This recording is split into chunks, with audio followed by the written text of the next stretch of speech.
এই চাঁদের মধ্যে প্রথমে নেমেছিল নীল আর্মস্ট্রং। কি নাম? মহাকাশে যাওয়ার আগে তার আগে কুকুর পাঠিয়েছিল একটা, নাম হচ্ছে কি লাইকা।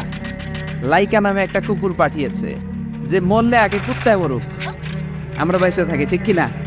নাসার বিজ্ঞানীরা আগে কুকুর পাঠিয়েছে, পাঠানোর পরে দেখেন আসে বেঁচে থাকে না, কারণ আপনি মাধ্যাকর্ষণ শক্তির বাইরে গেলে ওখানে কোনো বাতাস নাই, ওখানে কোনো আওয়াজ নাই, ওখানে কোনো অক্সিজেন নাই, বাঁচার পরিবেশও নাই। চিল্লায় বলেন ঠিক কিনা?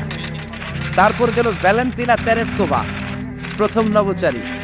এদের সাহসের এই ধারাবাহিকতায় 1969-এ অ্যাপোলো 11 নামে একটা স্পেস শাটল দিয়ে নাসার সেই স্টেশন থেকে নীল আর্মস্ট্রং, এডউইন অলড্রিন আর মাইকেল কলিন্স তিন বন্ধু মিলে একটা স্পেস শাটল দিয়ে চলে গেল চাঁদে। চাঁদে তারা নামলো, ইউনাইটেড স্টেটস অফ আমেরিকার পতাকা তারা সেখানে গেড়ে দিল। নীল আর্মস্ট্রং খেয়াল করে দেখে চাঁদের এই মাথা থেকে ওই মাথার মাঝখানটাতে ফাটা। ফাটিয়েছে কে? চিল্লায় বলেন কে?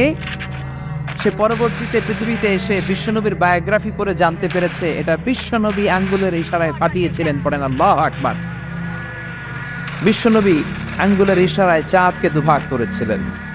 মক্কার কুরাইশরা এসে বলল, আব্দুল্লাহর বেটা মুহাম্মদ, তুমি যদি আকাশের পূর্ণিমার জলজলে চাঁদকে দুই ভাগ করে দেখাতে পারো তাহলে বিশ্বাস করবো যে তুমি নবী, আর যদি দেখাতে না পারো তাহলে তুমি নবী নও।